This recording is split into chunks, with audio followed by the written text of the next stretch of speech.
নমস্কার, আমি ইন্দ্রাণী। কুট্টুস কিচেনে আপনাদের সকলকে স্বাগত। চলে এলাম আজকে আরেকটি রেসিপি নিয়ে। এটি হলো দই পাবদা। এবং দই পাবদা করার জন্য প্রথমেই পাবদা মাছগুলোর আমি সুন্দর করে গায়ে হলুদ করে নিয়েছি। এটা একটুখানি মেখে ওই 30 মিনিট মতো আমি রেখে দিয়েছিলাম। চলুন এবার এগুলোকে আস্তে আস্তে ভেজে নেওয়া যাক। যেহেতু পাবদা মাছ ভীষণ ফোটে, আর অত ডিটেলসে ভাজা আমি দেখালাম না, ওটা ভাজা হতে থাক। আর ততক্ষণ আমি এখানে একটু মশলাটা করে নিই। প্রথমে মিক্সিতে দিয়ে দিয়েছি ঝাল অনুযায়ী কাঁচা লঙ্কা, একটুখানি সর্ষে, পোস্ত আর একটু নারকেল কুড়ানো।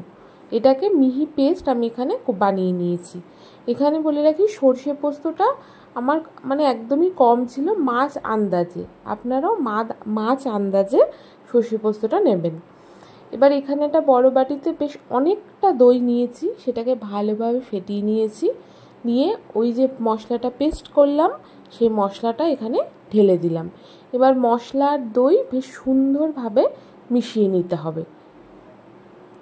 এই রান্নাটা অতি সাধারণ, কিন্তু খেতে অসাধারণ। এর মধ্যে দিয়ে দিলাম পরিমাণ মতো লবণ, একদম পরিমাণ মতো লবণ দিলাম। আর দিলাম হলুদ, আর একটুখানি কালারের জন্য কাশ্মীরি লঙ্কার গুঁড়ো।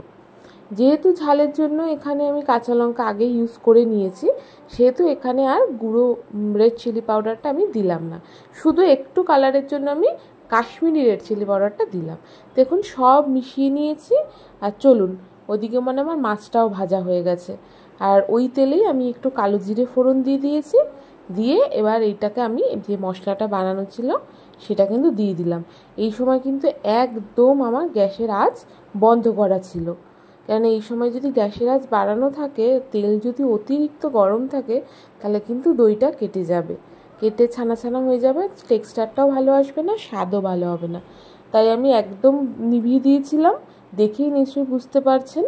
আর তেলটাও মোটামুটি ঠান্ডাই ছিল। সেই সময় আমি মশলাটা দিয়ে ভালো করে মিশিয়ে আবার গ্যাস ধরিয়ে দিয়েছি। দিয়ে এবার ফুটতে শুরু করেছে, ফুটে উঠেছে। তাই আমি এখানে এই সময় স্বাদ অনুযায়ী মিষ্টি দিয়ে দিলাম। যেহেতু দই আছে, সেহেতু একটু মিষ্টি ঝাল এই জিনিসটা থাকবে, টক। তাই এর মধ্যে একটু মিষ্টি দিয়ে এটাকে আবার ভালোভাবে নাড়িয়ে দিলাম। দেখুন নাড়িয়ে এটা সুন্দরভাবে কষে গেছে। কি করে বুঝলাম? একদম সুন্দরভাবে তেল ভেসে উঠেছে মশলার থেকে। এবার এর মধ্যে কিন্তু আমি দিয়ে দেবো 1.5 কাপের মতো একটু গরম জল। অবশ্যই রান্নায় গরম জল ইউজ করা উচিত, তাহলে সে রান্নার স্বাদ কিন্তু দ্বিগুণ হয়। দেখুন এখানে আমি 1.5 কাপ মতো জল দিয়ে দিয়েছি। এবার এটাকে খুব ভালোভাবে মিশিয়ে নেব।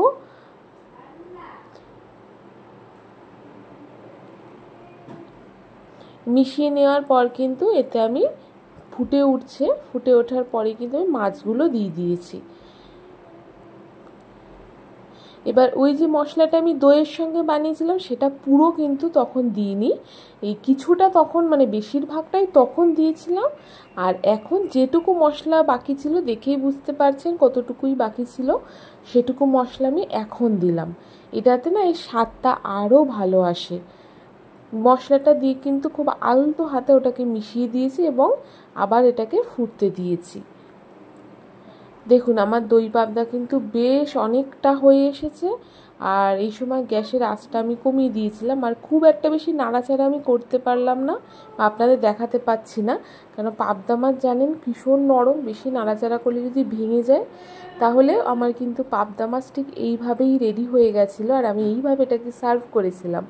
ভীষণ ভালো খেতে হয়েছিল, একবার বাড়িতে ট্রাই করে দেখবেন। আর যদি ভালো লাগে অবশ্যই আমার চ্যানেলটি সাবস্ক্রাইব করবেন, আর একটি লাইক দেবেন, ভুলে যাবেন না কিন্তু। তাহলে আজ এটুকুই, আসবো আরেকদিন অন্য আরেকটি রান্না নিয়ে। আজ তাহলে আসি, টাটা।